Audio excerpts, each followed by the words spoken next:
Setelah aku masuk, Bu Mita memintaku kembali menutup pintu kamarnya. Aku menutup pintu dan berbalik menghadapnya. Bu Mita hanya menatap diriku yang berdiri kaku di hadapannya. Sorot matanya redup dan tatapannya begitu dingin, membuat jantungku semakin berdegup lebih cepat. Wajah cantiknya sama sekali, tanpa segurat senyum saat bangkit dari duduknya. Lalu, melangkahkan kakinya semakin mendekat padaku. Istri bosku itu masih mengenakan seragam ASN kebanggaannya. Langkahnya mantap, seperti menyudutkan diriku hingga bersandar ke daun pintu. Aku tak mungkin lagi untuk melangkah mundur, karena memang sudah mentok di daun pintu. "Berapa umur kamu, Wan?" katanya sambil kedua tangannya mencengkeram bahuku, memberi atmosfer yang mengintimidasi mentalku. "22, Bu, 22 tahun. Jawabku sedikit terbata-bata, karena grogi bercampur berbagai perasaan yang tak menentu dalam batinku. "Kamu punya pacar, Wan? Atau mungkin sudah punya istri?" tanya istri bosku dengan nada yang sangat datar, sambil sedikit mendongak seperti memamerkan keangkuhan yang sangat anggun tepat di depan wajahku. "Belum, Bu, saya belum menikah dan belum pernah punya pacar," jawabku. Jujur saja saat itu aku gemetar, jiwaku bergejolak dalam keadaan sangat dekat dengan sosok wanita yang selama ini aku kagumi. Kalau saja dia bukan istrinya bosku, mungkin saja aku sudah hilang kendali. Aku mungkin saja tak bisa bersabar untuk segera seperti itu terhadapnya. Tapi nalar sehatku masih bekerja dengan baik.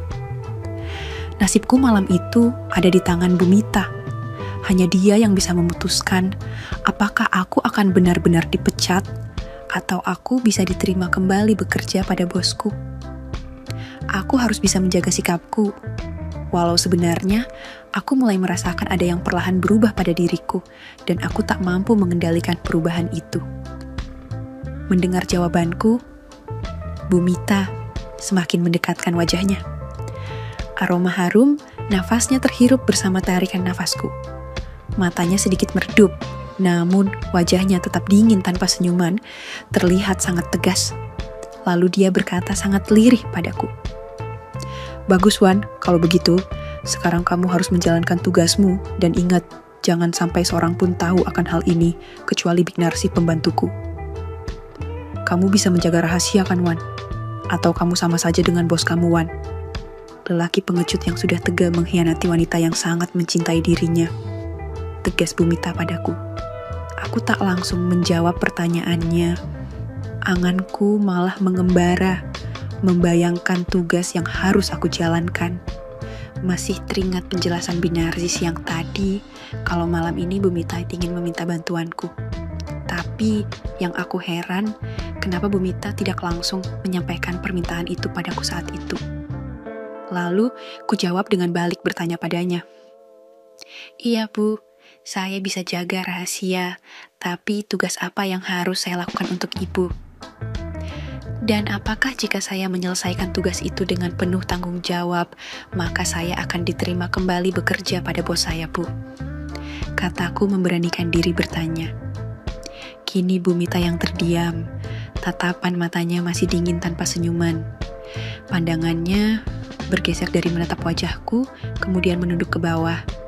Jantungku semakin berdebar tanpa irama saat itu. Aku sangat malu kalau sampai istri, bosku mengetahui perubahan yang ada pada diriku. Apalagi Bu Mita melepaskan kedua tangannya yang mencengkeram bahuku dan menggerakkan tangannya berpindah ke daerah lain di sana. "Kamu kenapa, Wan?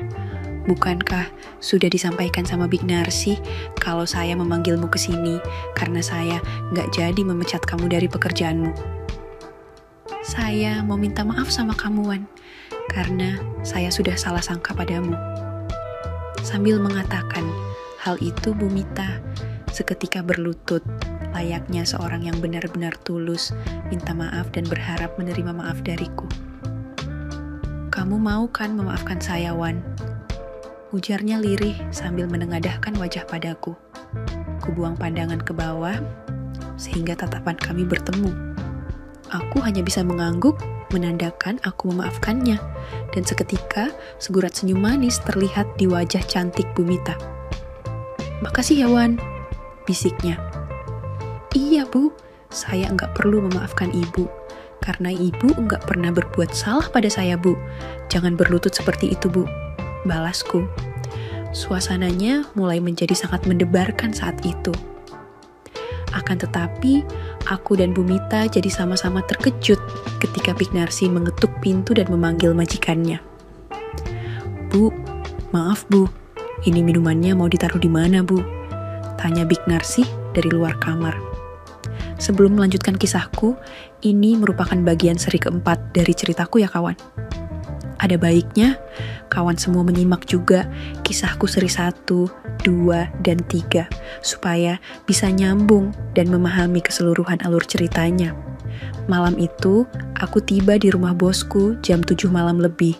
Kulihat mobilnya istri bosku nggak ada di garasi depan. Seperti siang harinya, Big Narsi pembantu di rumah bosku yang menyambutku dan membukakan pintu. Kata Big Narsi, "Kamu itu kok selalu telat sih, Wan?" "Bumita tadi jam 7 tepat sudah balik ke kantor dinas. Ada rapat penting sampai jam 9 malam nanti." "Ya sudah, kamu masuk saja dulu, Wan. Tadi Bumita bilang kalau kamu datang disuruh menunggu sampai dia pulang." Aku cuma bisa nyengir saat Big Narsi menarik tanganku untuk masuk ke rumah bosku dengan wajah yang cemberut. Lalu dia menutup kembali pintu rumah bosku. "Maaf Big, tadi sore saya ketiduran makanya telat datang ke sini," kataku. "Ah, kamu emang banyak alasan, Wan. Bikin Bumita semakin kesal saja sama kamu." "Ya wes, duduk dulu Bibi ke dapur bikinkan kamu kopi," katanya sambil beranjak melangkah ke dapur, meninggalkan aku sendirian di sofa ruang tamu. Malam itu, Big Narsi tidak mengenakan gamis dan hijab yang siang tadi dipakainya. Kulihat dia hanya memakai kaos kasual warna putih, dipadu dengan celana legging ketat selutut. Penampilan yang membuatnya terlihat 5 tahun lebih muda. Dalam hatiku bilang, seharusnya aku bisa lebih cepat datang ke rumah bosku ini. Tapi kenapa aku malah ketiduran sore di rumah Bu Marni, ibu kosku? Kalau seperti ini, aku sendiri juga yang akhirnya jadi penasaran dan harap-harap cemas tentang nasib pekerjaanku. Bukankah lebih cepat bertemu dengan Bumita? Akan lebih cepat pula aku menerima keputusan apakah aku benar-benar dipecat dari pekerjaanku atau aku bisa diterima kembali bekerja pada bosku. Menunggu kepastian yang terus tertunda memang selalu membuat jadi kepikiran. Namun, di sisi lain, aku juga sedang senang karena sore tadi sudah sempat berbagi kebahagiaan dengan Bu Marni. Ketika kami melewati waktu sepanjang sore yang membuat kami tidur nyenyak kelelahan. Aku juga merasa bahagia, sudah bisa membuat Bu Marni merasa bahagia bersamaku sore itu. Saat aku sedang melamun di ruang tamu, suara Big Narsi terdengar dari dapur. Dia sedikit berteriak memanggil namaku. Wan sini sebentar Wan, bantuin Bibik Wan," kata Big Narsi dari dapur. Karena khawatir Big Narsi kenapa-kenapa, aku jadi tersentak dari lamunan dan segera saja beranjak ke dapur ke arah suara Big Narsi.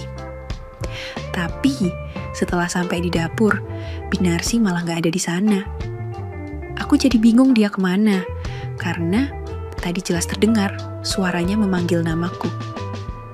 Akan tetapi, yang kutemui di dapur hanya segelas kopi yang masih panas dan jajanan yang sudah siap di atas baki yang terletak di meja dapur.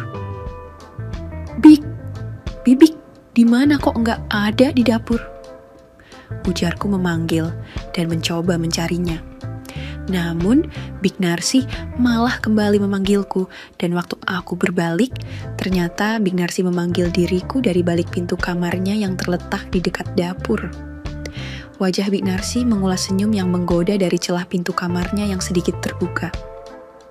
"Wan, sini sebentar yuk," katanya sambil tangannya melambai padaku memberi isyarat agar aku menurutinya. Aku menghampiri Big Narsi karena penasaran apa yang diinginkannya. Ku bilang, "Bibik katanya mau bikinkan saya kopi, kok malah mengajak saya ke sini, Bik?" Tanyaku. Big Narsi gak langsung menjawab, tapi malah menarik tanganku, lalu menatapku dan berkata padaku, "Bu Mita kan masih lama rapat di kantornya, Wan. Sekarang baru 7:30 dan Bu Mita baru akan pulang jam 9 malam. Apa kamu gak bakalan bosan menunggu istri bos kamu di ruang tamu sendirian? Mendingan nunggu di sini saja sambil berbincang-bincang lagi sama Bibik," kata Big Narsi sambil mencubit hidungku dan mengerlingkan satu mata genitnya. Ku jawab, "Loh Bik, tadi siang kan sudah. Lagian tadi siang Bibik kesal kepada saya karena Bibik harus keramas lagi." "Apa Bibik gak bosan juga kalau harus keramas dan keramas lagi nantinya?"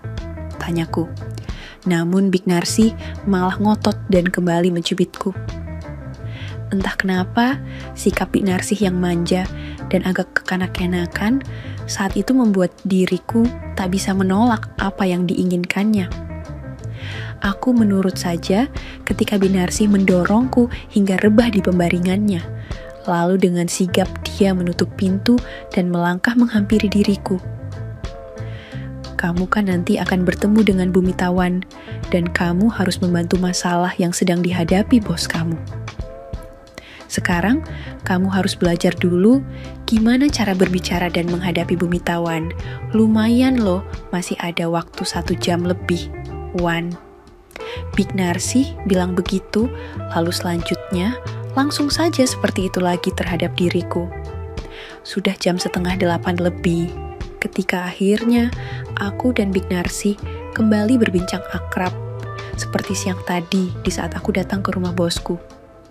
Sambil melanjutkan perbincangan, Big Narsi memberitahu, aku kalau Bu Mita, istri bosku sebenarnya sudah menunggu diriku semenjak sore sepulang dia dari kantor.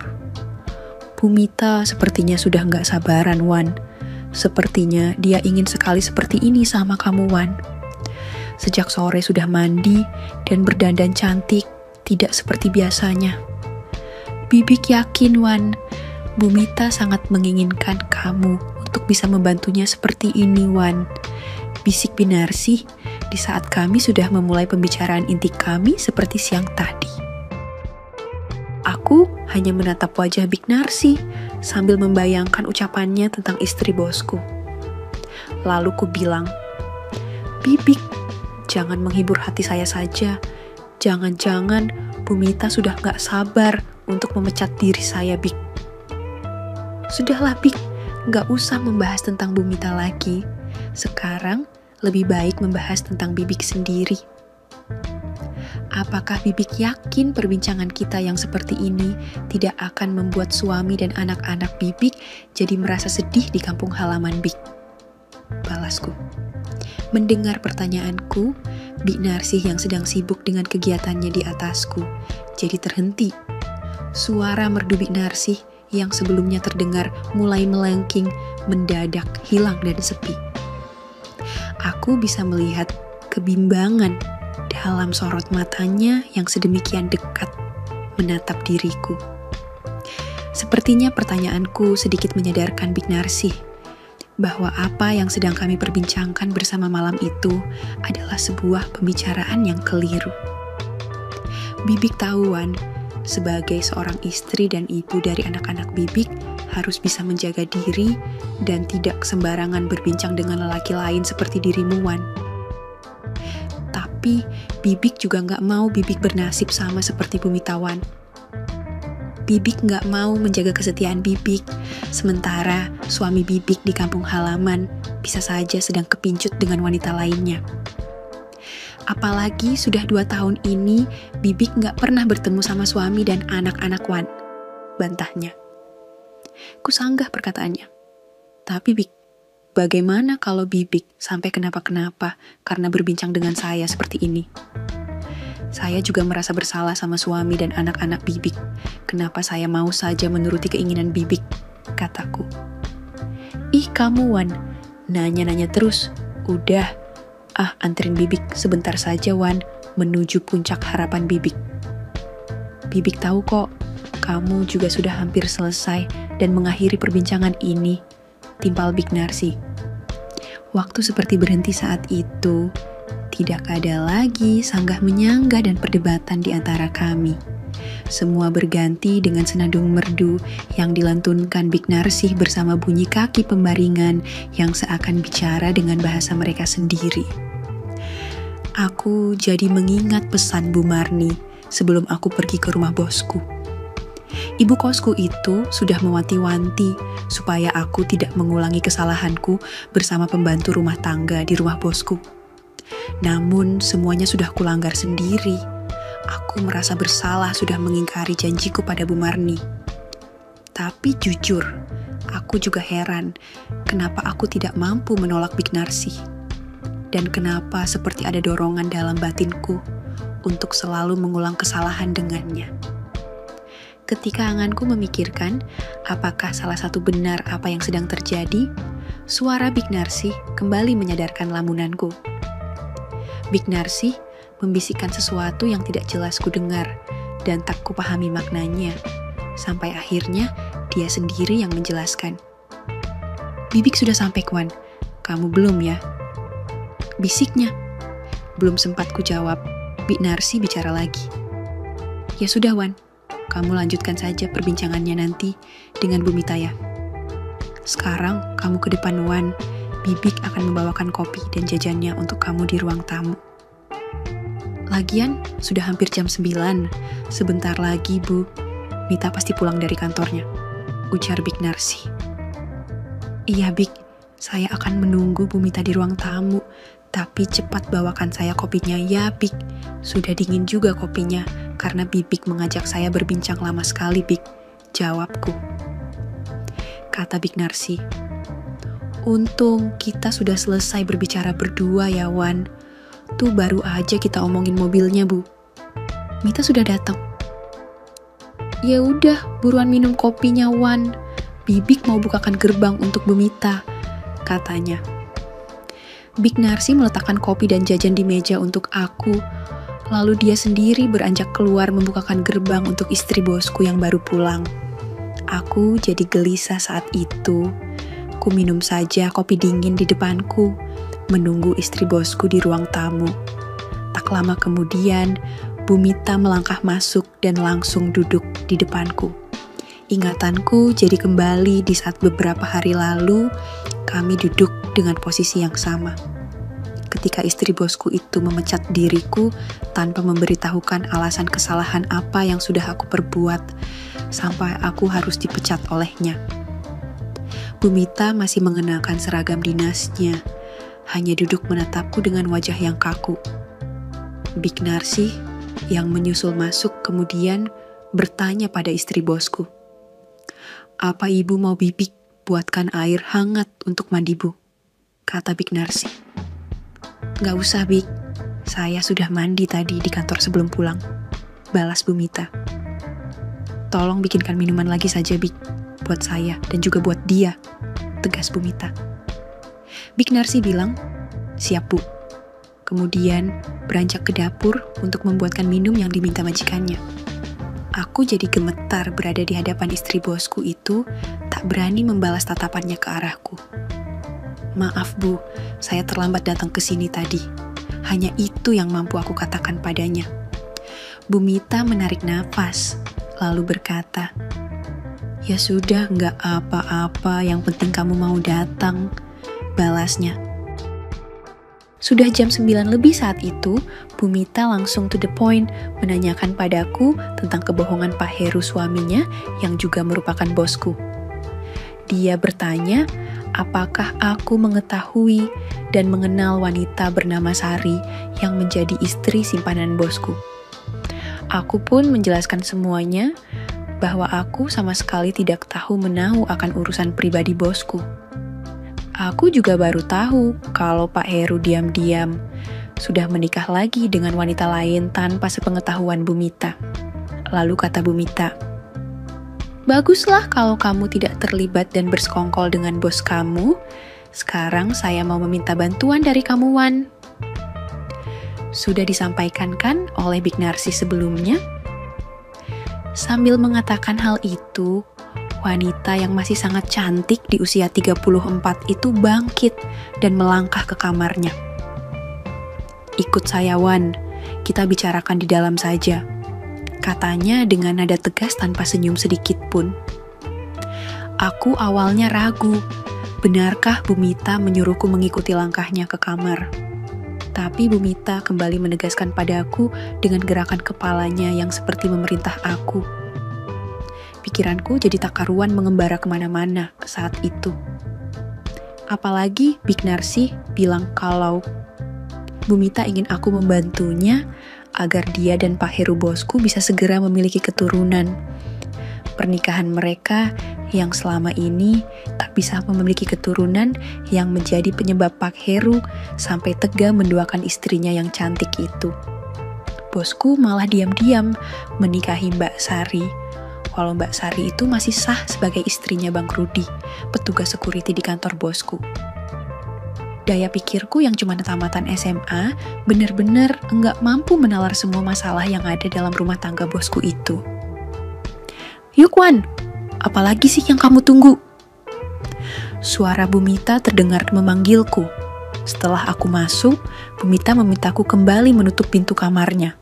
Aku menutup pintu dan berbalik menghadapnya. Bumita hanya menatap diriku yang berdiri kaku di hadapannya. Sorot matanya redup dan tatapannya begitu dingin, membuat jantungku semakin berdegup lebih cepat. Wajah cantiknya sama sekali tanpa segurat senyum saat bangkit dari duduknya, lalu melangkahkan kakinya semakin mendekat padaku. Istri bosku itu masih mengenakan seragam ASN kebanggaannya. Langkahnya mantap, seperti menyudutkan diriku hingga bersandar ke daun pintu.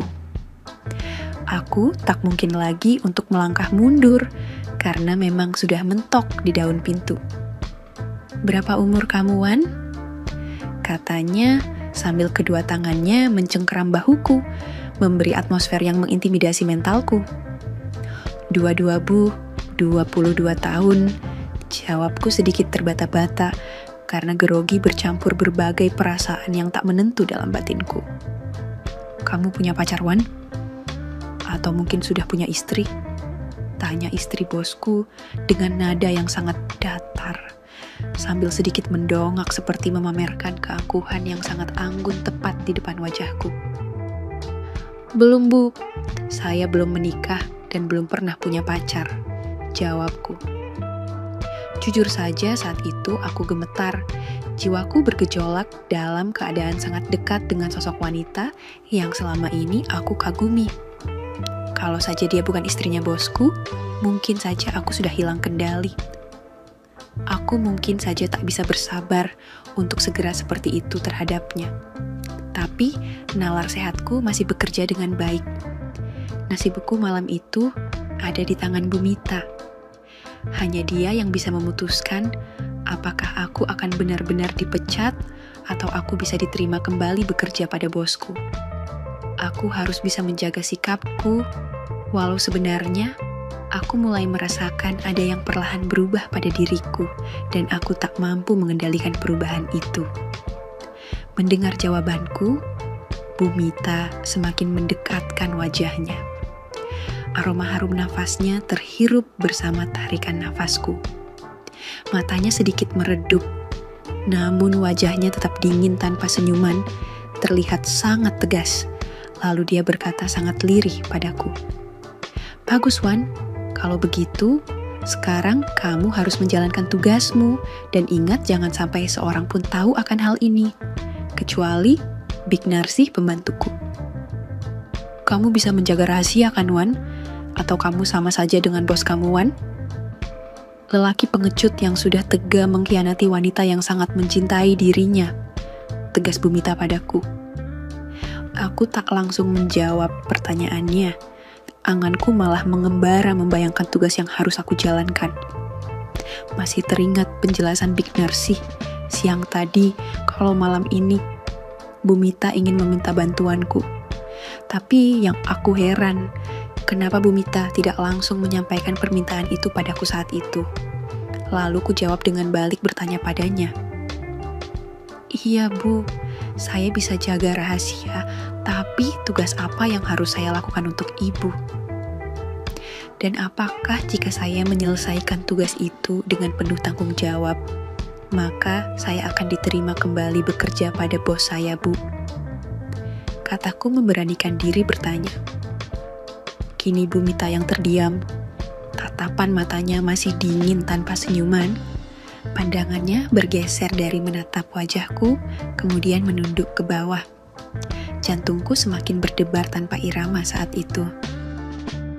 Aku sangat malu kalau sampai istri bosku mengetahui perubahan yang ada pada diriku. Apalagi Bu Mita melepaskan kedua tangannya yang mencengkeram bahuku dan menggerakkan tangannya berpindah ke daerah lain di sana. Kamu kenapa, Wan? Bukankah sudah disampaikan sama Big Narsi kalau saya memanggilmu ke sini karena saya nggak jadi memecat kamu dari pekerjaanmu? Saya mau minta maaf sama kamu, Wan, karena saya sudah salah sangka padamu. Sambil mengatakan hal itu, Bu Mita seketika berlutut layaknya seorang yang benar-benar tulus minta maaf dan berharap menerima maaf dariku. Kamu mau kan memaafkan saya, Wan? Ujarnya lirih sambil menengadahkan wajah padaku. Ku buang pandangan ke bawah sehingga tatapan kami bertemu. Aku hanya bisa mengangguk menandakan aku memaafkannya. Dan seketika segurat senyum manis terlihat di wajah cantik Bu Mita. Makasih ya, Wan, bisiknya. Iya, Bu, saya nggak perlu memaafkan Ibu, karena Ibu nggak pernah berbuat salah pada saya, Bu. Jangan berlutut seperti itu, Bu. Balasku. Suasananya mulai menjadi sangat mendebarkan saat itu. Akan tetapi, aku dan Bu Mita jadi sama-sama terkejut ketika Big Narsi mengetuk pintu dan memanggil majikannya. Bu, maaf Bu, ini minumannya mau ditaruh di mana, Bu? Tanya Big Narsi dari luar kamar. Bu Mita seketika bangkit berdiri. Wajahnya terlihat berubah merona dan mulai bisa tersenyum padaku. Sebentar, Big. Taruh saja di ruang tamu minumannya ya, Big. Jawab Bu Mita menjawab pertanyaan Big Narsi. Lalu dia kembali memandangku dan berkata, Ya sudah, Wan. Ini sudah malam gak enak kalau ada yang lihat kamu di rumah bos kamu sampai larut malam.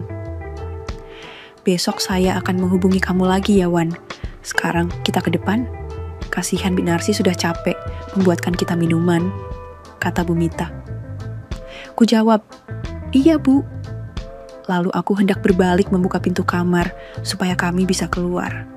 Namun Bu Mita masih menahan tanganku. Dia tersenyum sekali lagi. Lalu tak aku sangka sebuah tanda kasih mendarat darinya untukku. Jangan sampai terlambat lagi besok ya, Wan. Saya sudah gak sabar minta bantuan dari kamu, bisiknya. Malam itu, aku pulang dari rumah bosku jam 10 malam mengendarai sepeda motor bututku. Perasaanku sedikit lega, karena ternyata aku bisa kembali bekerja pada bosku dan Bu Mita tidak jadi memecatku. Tapi, sepanjang perjalanan pulang ke rumah Bu Marni, ibu kosku, pikiranku masih dipenuhi tanda tanya dan rasa penasaran tentang apa yang akan terjadi selanjutnya antara aku dan istri bosku besok. Kata Bu Mita sebelum aku pulang, karena besok hari Minggu dia memintaku untuk mengantarnya berlibur ke destinasi wisata. Sekalian untuk menjernihkan pikirannya yang sedang galau, Bu Mita ingin meminta bantuan dariku, sekaligus menjadi penanda bahwa aku sudah diterima kembali bekerja sebagai sopir di rumah bosku. Setelah sampai di rumah Bu Marni, aku langsung masuk karena Bu Marni ternyata masih menunggu aku pulang.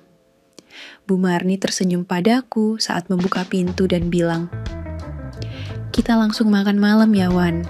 Ibu tahu di rumah bos kamu pasti belum dapat makan," katanya sambil menggandeng tanganku melangkah ke dapur. Sampai di dapur, Bu Marni langsung saja membuka tudung saji yang menutup hidangannya dan memamerkan menu yang sangat sedap untukku. Entah karena tadi aku sempat terpancing dengan sikap Bu Mita apa, karena memang menu yang kulihat dari Bu Marni juga menggugah selera. Malam itu, aku pun tidak sungkan lagi untuk mulai menyantap pemberian Bu Marni dengan sangat lahap. Wajah Bu Marni terlihat agak heran melihat aku yang lebih bersemangat menikmati hidangannya di dapur. "Wan, kamu ini kenapa sih? Pelan-pelan dong, Wan. Jangan buru-buru gitu ntar, malah keselek loh," katanya. "Maaf Bu, saya sangat lapar dan jadi berselera sekali dengan ikan bawal dan kerang basah masakan ibu. Hehehe," balasku. "Ya udah, kamu habisin semua ya Wan. Jangan sampai tersisa. Nanti ibu akan memberimu hidangan penutup sambil kita ngobrol di kamar," kata Bu Marni dengan wajah menunjukkan rasa bahagia. Malam itu, aku masih menginap di rumah ibu kosku, sekalian menepati janjiku untuk menemaninya selama Mokdarmi, pembantu rumah tangga mudik. Dan seperti sore tadi, malam itu aku dan Bu Marni pun kembali melanjutkan obrolan kami yang ingin secepat mungkin kami selesaikan bersama. "Kapan-kapan kita seperti ini di rumah kontrakan kamu ya Wan. Kasihan loh kalau kelamaan rumah kamu ditinggalkan kosong," katanya. "Iya Bu, saya juga sudah kangen sama rumah kontrakan," balasku. Malam itu, aku kembali mengajak Bu Marni menapaki perjalanan indah bersama dan membawanya ke alam kebahagiaan. Walau benakku malah memikirkan pertemuan dengan Bu Mita, istri bosku yang diam-diam mulai mengisi hatiku.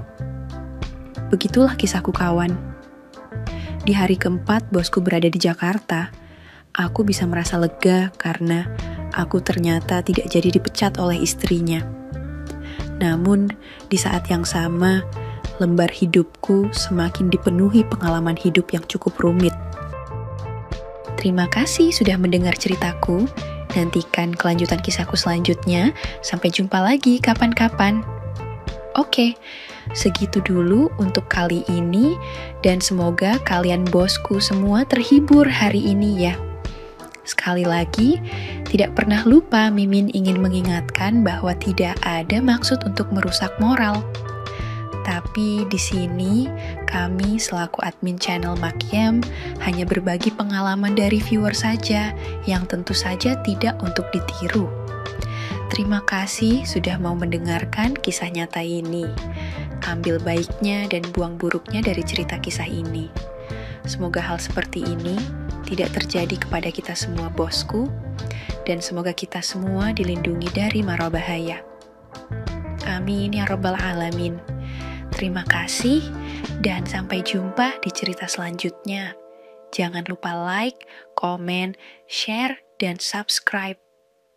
Oh iya, kira-kira kalian semua bosku yang terhormat, kepengen kisah-kisah yang seperti apa lagi nih?